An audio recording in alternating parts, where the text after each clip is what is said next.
Je m'appelle François Daguet.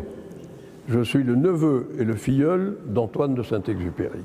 La dernière mission de Saint-Exupéry, il est parti de Corse entre 8h30 et 8h45. Et il était envoyé en France, sur le territoire français, pour photographier toute la zone comprise entre Grenoble et Annecy. Il se trouve qu'il y avait beaucoup de nuages et qu'il a été obligé d'abandonner cette région et de descendre plus bas. Et on suppose, après les rapports des radars allemands, qu'il a quand même photographié la zone. Les Allemands le suivent pendant un moment, le perdent. Il est signalé au-dessus de Draguignan vers Toulon.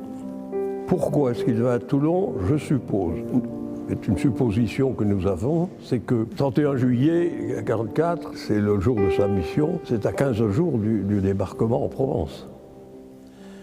Il sait qu'il va y avoir un débarquement là.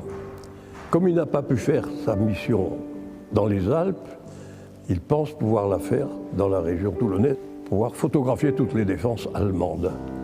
Et c'est à ce moment-là qu'il croise le chasseur allemand qui le poursuit.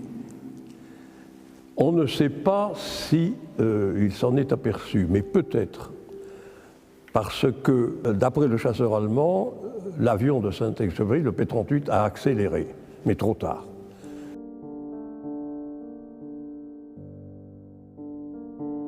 Nous nous sommes posé la question très longtemps.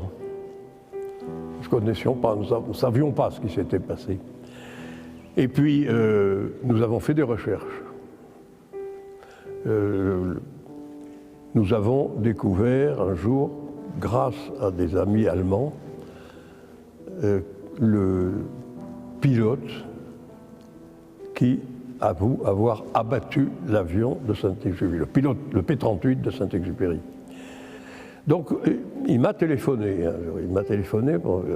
en français, encore, il parlait bien, et il m'a dit « Bonjour, vous êtes François Daguet? Oui, c'est moi, je suis Horst Tripper, c'est moi qui ai tiré sur l'avion, et Saint-Exupéry est mort, c'est dommage. » Je lui ai dit « Oui, c'est très regrettable, mais je voudrais vous rencontrer. » Il m'a dit « Entendu, je fais ce qu'il faut. » J'ai fait sa connaissance, je suis allé en Allemagne à Wiesbaden et je l'ai rencontré.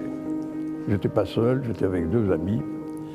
Je rencontre le pilote qui n'est plus très jeune.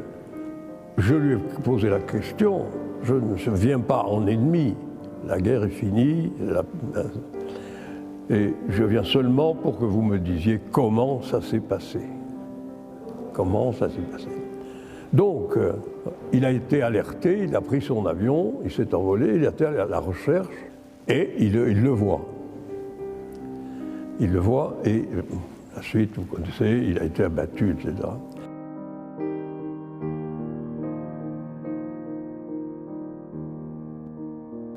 Mais il avait surtout